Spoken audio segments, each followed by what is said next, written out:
Shalom, amados, sejam bem-vindos para a nossa última lição da Escola Bíblica Dominical desse ano de 2020, ano atípico, onde a maioria das nossas aulas foram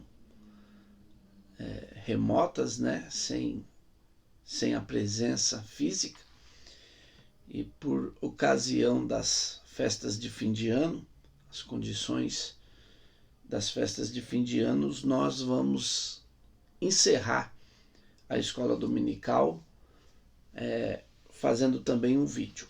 Nós estamos na lição 13, que diz, o título é Quando Deus Restaura o Justo. O texto áureo está em Jó 42:10, que diz assim: E o Senhor virou o cativeiro de Jó quando orava pelos seus amigos. E o Senhor acrescentou a Jó outro tanto em dobro a tudo quanto dantes possuía. A verdade prática vai nos dizer que a restauração do ser humano acontece em razão do amor e da misericórdia de Deus e não como consequência do esforço pessoal, piedade ou atos de bondade. As nossas leituras bíblicas diárias de segunda é Jó 42:2, terça, Jó 42:5, quarta, Jó 42:7 e 8, quinta, Jó 42:9, sexta, Jó 42:10 e sábado, Jó 42:12. A nossa leitura bíblica em classe está no livro de Jó, capítulo 42, o verso 1 ao 17. Os irmãos podem dar uma pausa aí no vídeo e fazer essa leitura.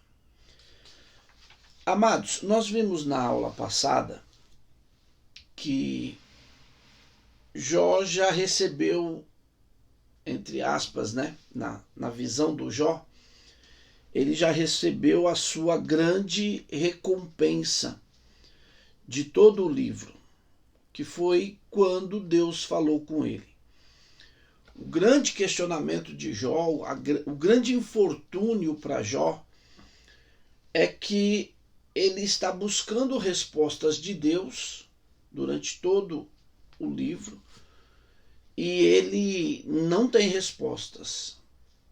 E isso, amados, quando nós vamos estudar a vida dos patriarcas, os patriarcas bíblicos, né?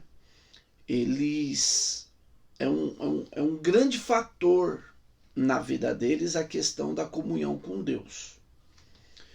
Para você ter uma ideia, a tradição bíblica vai dizer que quando José foi vendido e os irmãos mataram um bezerro lá e sujaram o sangue dele com a roupa e trouxeram para Jacó, e Jacó, quando viu, falou: algum animal dilacerou ele.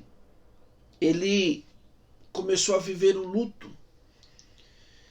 E é normal, né? A pessoa perde um outro ente querido, ele ter esse momento de luto e tal. Mas a própria Bíblia vai pedir que se tenha um tempo de luto, mas que esse tempo passe. E é difícil você passar o tempo de luto quando a pessoa desaparece. Porque no fundo, você tem sempre uma esperança de que ela vai aparecer viva. E o Jacó, ele viveu os 17 anos que José ficou vendido no Egito até ele se apresentar novamente.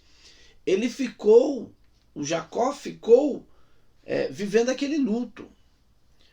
E aquele luto que Jacó vive, você lê a história, nenhuma vez Deus fala com ele, nenhuma vez Deus faz referências a ele em sonhos, e ele tinha uma conexão com Deus através de sonho muito especial. Ele não tem contato com Deus. E diz a tradição bíblica que aquele estado que o Jacó estava vivendo trazia para ele uma tristeza muito grande, um medo muito grande, porque ele não tinha a presença de Deus sobre ele. E como ele não tinha a presença de Deus sobre ele, ele entendia que ele ia morrer fisicamente e depois ia morrer espiritualmente, porque ele no que a gente fala muito mais fácil aqui, né? É um assunto muito mais amplo, mas o que a gente fala mais fácil é que ele não teria salvação. Quando ele descobre que o filho dele está vivo, e José manda provas de que ele está vivo, ele volta a se alegrar. E quando ele volta a se alegrar, o Espírito de Deus volta para a vida de José. Por quê? Porque a Shekhinah, a presença divina na nossa vida, ela está muito ligada ao fato de nós estarmos felizes, ao fato de nós estarmos bem, ao fato de nós estarmos gratos, ao fato de nós estarmos entendendo o que está acontecendo com nós. Então o grande dilema de Jó é esse.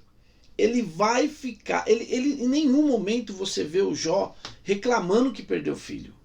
Você não encontra o Jó reclamando que perdeu os gados, perdeu o camelo, perdeu... Não, ele não, nada disso. O grande X da questão na vida de Jó é que Deus não está falando com ele. Ele perdeu a conexão com Deus. E ele está buscando essa conexão desesperadamente. E aí, como eu falei na aula passada, muitas vezes ele é até agressivo demais.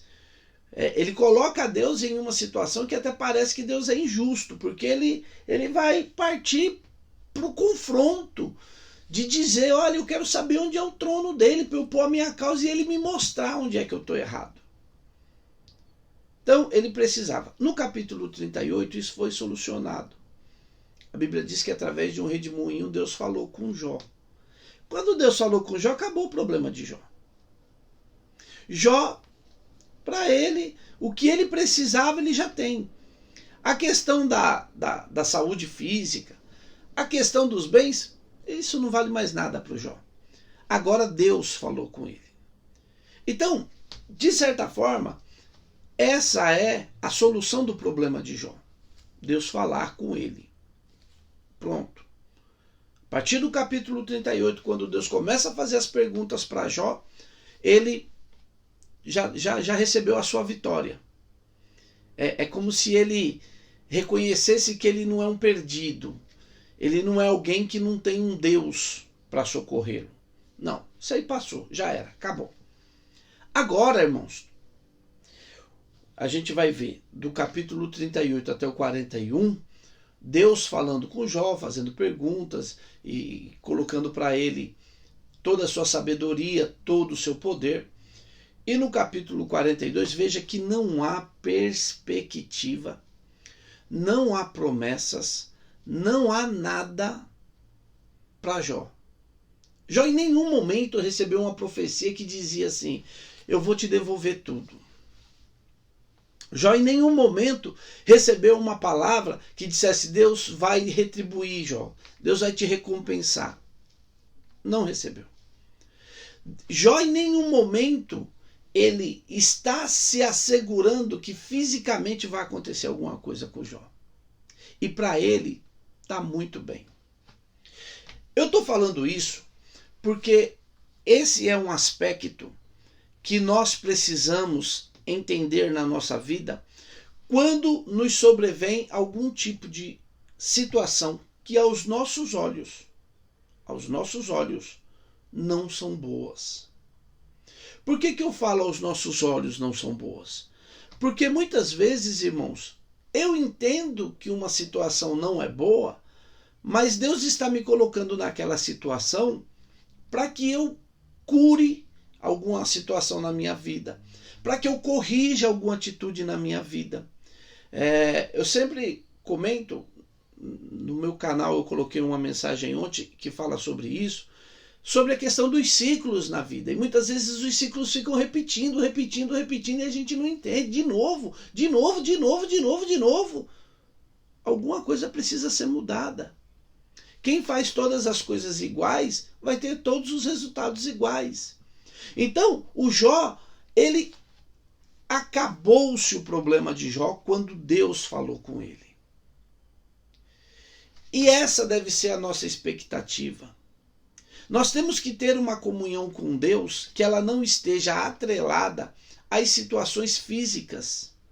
Porque as situações físicas, elas são passageiras. Elas são momentâneas. E como elas são momentâneas, elas podem, de uma hora para outra, mudar. Então, a questão física, se você hoje, estamos aí no dia 27, 28 de dezembro, né? 27. Não, 28. O calendário está aqui, né? Misericórdia. É isso mesmo. Dia 27. 27 de dezembro. Nós estamos no dia 27 de dezembro. Qual é a sua condição física, fisicamente falando, né? Não estou falando de físico no sentido do corpo. Mas, humanamente falando, você está empregado, você tem um bom salário, quem sabe você tem um carro zero, quem sabe você tem muito dinheiro no banco, quem sabe você, como dizem o povo por aí, já está com o burro na sombra, ou quem sabe é totalmente ao contrário. Você está desempregado, sem dinheiro, não sabe o que vai comer no ano novo, não sei o quê. Qualquer uma das duas situações, elas não significam nada para você. Elas não significam nada. E elas não devem significar. Sabe por quê? Porque tanto a riqueza quanto a pobreza está na mão do Eterno. Ah, se você ficar rico, não interessa. Se você ficar pobre, não interessa também. Por quê? Porque tudo está na mão do Eterno. A riqueza está na mão do Eterno, a pobreza está na mão do Eterno. O Eterno dá para quem Ele quer, como Ele quer e quando Ele quer. Então as minhas situações físicas, elas não podem interferir e elas não são parâmetros para decifrar a minha vida com Deus. Veja que o Jó, o que ele queria era que Deus falasse. Deus falou, para Jó está tudo bem. Para Jó está tudo bem. Por quê, irmãos? Porque quanto mais apegado às coisas físicas nós somos, quanto mais eu valorizo o que eu tenho fisicamente. Poxa vida, ó, eu tenho esse livro aqui, ó. Vale esse livro? O conteúdo dele vale muito, mas o livro em si, o que ele vale? Se esse livro aqui, olha a grossura dele, se esse livro aqui ele tivesse folhas de ouro, o que ele vale? Então as coisas físicas, elas muitas vezes apenas nos atrapalham de servir a Deus. Seja por excesso, ou seja por falta. Para Jó, não tem problema. Acabou-se os problemas. Veja que Deus falou com Jó, e quando começa o capítulo 42, olha o que o Jó vai responder. Bem sei eu que tudo pode, Jó 42:2. Bem sei eu que tudo podes, e nenhum dos teus pensamentos pode ser impedido. Quem é aquele, dizes tu, que sem conhecimento encobre o conselho? Por isso falei do que eu não entendia. Coisas que para mim eram maravilhosíssimas e que eu não compreendia. Escuta-me, pois, e eu falarei, e eu te perguntarei, e tu ensinas-me. Com o ouvir dos meus ouvidos, ouvi, mas agora veem os meus olhos. Por isso me abomino e me arrependo no pó e na cinza. Então, amados, o que acontece? A grande recompensa do Jó, ela foi Deus falar com ele. O Jó não está preocupado com as coisas físicas. E nós precisamos desconectar-nos das coisas físicas. Nós estamos em uma geração, irmãos, em que as coisas físicas estão tendo um valor demasiado em relação a nós. Nós estamos sendo cada dia mais empurrados por um consumismo inconsciente. Eu preciso ter mais, eu preciso ter mais. O meu carro é bom, mas eu preciso do melhor. O meu celular é bom, mas eu preciso de um melhor. O meu emprego é bom, mas eu preciso ganhar mais. E nada disso, irmãos, é reflexo da minha vida espiritual. Então, eu posso ser rico e perdido, eu posso ser pobre e perdido, mas eu posso ser rico e salvo, pobre e salvo. Então, Jó, ele recebeu a sua grande recompensa quando Deus falou. Agora, vamos ver a situação um pouco, tentar, ver um pouco a situação pelos olhos de Deus. Amados, Deus, e aí eu vou dizer Deus tirou mesmo, porque Deus é o responsável sim, diretamente por isso. Deus tirou tudo que Jó tinha. Deus tirou os filhos, Deus tirou os bens, Deus tirou a riqueza, Deus tirou a saúde de Jó, tirou tudo. E aqui está um princípio que nós devemos aprender e colocar em prática na nossa vida. Não é só aprender, é aprender e colocar em prática. Primeiro, Deus não nos coloca em situações sem propósito. Deus não nos coloca em situações sem propósito. Se Deus colocou você em determinada situação, Deus tem um propósito nessa situação. Se Deus colocou você em determinado ponto, Deus tem um propósito nesse ponto. Então, quando Deus nos coloca em uma determinada situação e aos nossos olhos essa situação pode ser ruim ou boa. Outro dia eu preguei uma mensagem na igreja e falei sobre a riqueza e a pobreza. São duas formas de Deus nos provar. As duas são as formas de Deus nos provar. Por quê? Muitas vezes a bênção, a riqueza, a abundância é uma aprovação de Deus e eu vou ser reprovado. Vocês lembram daquele rico e Lázaro? Ele foi reprovado na riqueza. E quando ele morreu, Deus falou, você já recebeu tudo em vida, filho. Agora você só tem o sofrimento que você não recebeu lá. O Lázaro, ao contrário. Deus colocou para ele o seguinte, falou, ele não recebeu nada lá. Lá ele recebeu todo o sofrimento que ele tinha que receber. Então agora ele vai receber o bem. Então, quando Deus nos coloca em uma situação, ou ele quer nos ensinar alguma coisa, é por isso que a gente tem que fazer uma análise da vida sempre. Porque o que acontece? Puxa vida, eu estou numa situação, lembra que eu falei dos ciclos? Eu estou numa situação, eu agi assim, aconteceu tal coisa. Aí, semana que vem, mês que vem, ano que vem, volta a mesma situação. E eu vou lá e ajo da mesma maneira. É como o pai e o filho, né? O pai faz uma coisa com o filho, o pai faz uma coisa, fala uma coisa, daqui a pouco o filho está fazendo a mesma coisa. Então, é sinal de que o falar não é a razão certa. Não é a maneira certa de lidar com aquilo.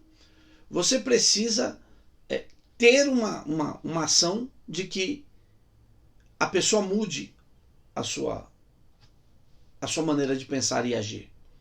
Então, quando Deus nos coloca em uma situação, ou Ele quer que nós mudamos alguma coisa. Tem alguma coisa que está errada e está incomodando a Deus. Deus está incomodado com aquela situação. E quando Ele está incomodado com aquela situação, o que vai acontecer? Ele vai mexer na nossa comodidade. Então Ele vai nos colocar numa situação que nos precise, às vezes, nos elevar mais espiritualmente, buscar mais a Ele, buscar mais a presença dEle, agir mais conforme ordena a Bíblia. E Ele vai colocando nós nessas situações. Uma segunda razão por que Deus nos coloca em situações que aos nossos olhos elas são negativas, é porque Ele tem alguma coisa para nos entregar e nós precisamos dar a Ele o testemunho de que nós somos confiáveis naquilo que Ele quer nos passar. Quando Ele fala para José que José vai ser governador do Egito, José não estava pronto. José estava sendo preparado pelo seu pai. Espiritualmente, o seu conceito, o seu conhecimento a respeito das coisas de Deus já eram bons. José não foi para o Egito para aprender nada relacionado ao mundo espiritual. Ali o seu pai já ensinou tudo o que ele tinha que aprender. Agora José precisava aprender a ser humilde. José precisava aprender a administrar as coisas corretamente.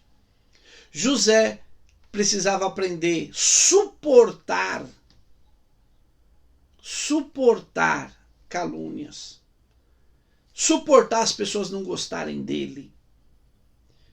Por quê? Porque ele não sabia lidar com isso ainda. Então, Deus vai colocar José no Egito para que ele seja treinado nisso aí. Deus foi lá e colocou ele para ser escravo do faraó, do Potifar. E ele assumiu essa condição de escravo com toda a humildade. Então Deus olhou para ele e falou: foi aprovado como escravo. Não tenho o que reclamar dele como escravo. Colocou ele como um administrador de riquezas. E ele começou a administrar a casa do Potifar. E todas as coisas começaram a prosperar. Deus falou, foi aprovado como administrador. Ele foi tão aprovado que a coisa que ele não podia ter acesso, mas que quis que ele tivesse acesso, que era a mulher do Potifar, ele soube recusar. Agora ele precisa saber lidar com calúnias. E aí a mulher acusa ele de tentar abusar dela, e ele, em nenhum momento você vê José falando, não, essa mulher é uma sem vergonha, ela que deu em cima de mim, ela que veio para cima de mim. Ele aceitou. Ele aceitou. Ficou quieto. Pô, faça o que o senhor acha que tem que fazer. Foi para a cadeia. Se ele já foi testado como escravo, agora ele vai ser testado como um escravo preso. E muitas vezes, irmãos, Deus não vai nos abençoar porque o nosso caráter, ele não é puro para com Deus.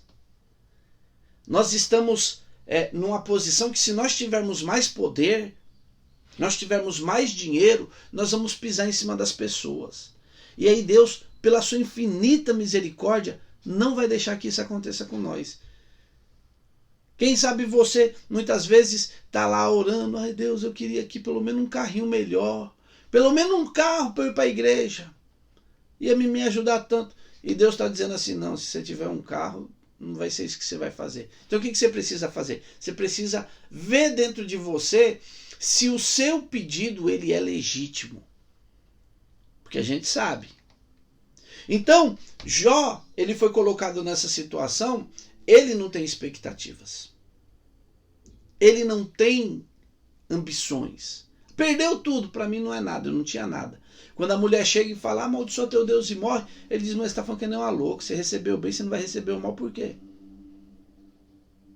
Você está aqui só para receber o abraço, o afago? Não, eu recebi o mal e recebo o bem.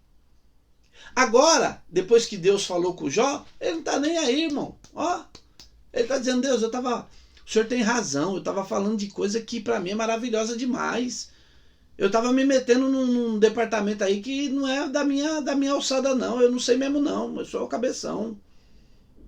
É essa a perspectiva do Jó. Ele não está esperando nada. Só que do ponto de vista de Deus, Deus está olhando e está dizendo, eu tirei o dinheiro, eu tirei a família, eu tirei a saúde, eu tirei o que ele tinha, tirei tudo, deixei ele num estado lastimável, e o Jó não está. O Jó está perfeito. Eu falei lá no começo do livro lá, que ele era justo, que ele era reto, que ele era temente. Viu como é verdadeiro isso? E eu, em uma das aulas que eu dei a respeito do livro de Jó, eu falei sobre o Satanás. Em hebraico, o Ra-Satã. O Ra-Satã precisava ter essa certeza. Deus sabe de todas as coisas, irmãos. Para Deus não tem tempo. Ele sabia que Jó não ia decepcioná-lo. E quando ele falou para Jó, ele deu testemunho de Jó, o Ra-Satã falou, não, ele só é isso porque o senhor encheu ele de bem. Não é, rapaz. Então tira os bens. Não, porque o senhor deu filho para ele, filho é tudo de bom, tira os filhos. Não, porque ele tem saúde, tira a saúde. E agora, Deus está olhando para o Jó, e o Jó está passando nisso, olha, viu? É reto, temente, se desvia do mal, não pecou com tudo isso. Jó não pecou, com tudo isso, ele não pecou. Então, o que acontece? Agora, aquilo que o Hassatã falou, que Jó não era fiel, que Jó não era sincero, que Jó não era temente a Deus, tudo isso era porque ele era abastado, foi provado que é mentira. E aí, irmãos, Deus resolveu não, isso era o projeto dele. Agora eu preciso devolver as coisas para o Jó. Mas, depois de tudo que o Jó passou e não pecou contra mim, se eu devolver tudo que ele tinha, eu não estou lhe dando nada. Eu só estou devolvendo o que ele já tinha. E aí, é lógico que toda bênção, ela tem a mão do Senhor por trás. Né? A gente entende que, não, eu sou abençoado porque o Senhor está me abençoando. Eu tenho sucesso na empresa que eu trabalho porque o Senhor está me abençoando. Então, o que Jó tinha lá quando ele perdeu as coisas, no começo do livro, ele perdeu o que ele já tinha conquistado, que ele era merecedor. Então, Deus vai e devolve o que Jó tinha. Aqui está mais uma vez claro o conceito para nós de que Deus é aquele que tem toda a riqueza na sua mão. Agora Deus vai lá, vou devolver, não sei como foi, se ele fez aparecer boi na frente do Jó, mas ele falou, vou devolver. Devolveu o que o Jó tinha. Ele falou, agora eu vou recompensar o Jó pelo que ele fez, por ele ter passado por essa situação e não ter cometido pecados. E aí a Bíblia diz que Deus devolve o que ele recebeu, o que ele tinha, e dá o dobro. Então ele fica com o dobro do que ele tinha quando... E isso não é importante para o Jó. Isso aqui é um ponto que, se nós conseguirmos entender e colocar em prática na nossa vida, irmãos, a janela do céu vai abrir de cair pedra de gelo de bênção na nossa cabeça. Jó não está preocupado, Jó não está esperando, Jó não quer, Jó não... Para mim o importante é Deus. E como o importante é Deus, Deus pode dar muito dinheiro para o Jó, porque muito dinheiro para o Jó não muda nada. Lembra quando ele está tentando se defender, ele fala, eu nunca pus os meus olhos numa virgem, eu nunca roubei nada de uma viúva, eu nunca deixei o órfão passar necessidade. Então, Deus sabe, quanto mais dinheiro eu der para ele, mais ele vai investir nas coisas que são para mim. Às vezes nós temos dificuldades de conseguirmos entender que nós precisamos, e aí tem o ponto da obrigação e depois o ponto do prazer. O ponto da obrigação, com o meu dinheiro, com o que eu ganho, é o dar o dízimo. Pô, se eu der o dízimo, eu estou cumprindo a minha obrigação, é a obrigação. Quando eu passo disso, e aí eu ajudo na mesa do amor, eu ajudo na campanha do quilo. Vai ter um cinema aqui, a entrada é um quilo de alimento não perecível. Mas não vai dar para eu ir. Mas eu vou mandar o alimento. Isso passa a ser uma pessoa que Deus olha e fala, esse aí investe nas coisas que são minhas. Então Deus pode confiar, porque não é o meu carro não vale nada, a minha casa não vale nada, o meu dinheiro não vale nada, porque a coisa mais importante que eu tenho é o eterno. E Jó reconhece isso. Jó é o maior exemplo disso. Irmãos, vocês já pararam para pensar que em 42 capítulos não tem uma promessa de restauração para Jó? Jó nunca recebeu uma palavra assim que dizia, isso que eu vou mudar teu cativeiro. Não. Ao contrário, os 4 amigos que ficaram com ele iam acusá-lo. A gente está numa lutinha, aí a gente fica muitas vezes com cara sabe, na igreja assim, dando para o irmão chegar, dar um abraço em nós e falar, Deus vai dar a vitória, Deus vai fazer. Não interessa, você tem Deus, irmão. Deus está falando contigo, a tua comunhão com Deus está perfeita, acabou. O resto é resto. O resto é resto. Então, Jó foi restaurado. Por quê? Porque o que ele ia ganhar não valia nada para ele. Olha o que ele vai dizer aqui, ó. Eu te conhecia com o ouvir dos meus ouvidos.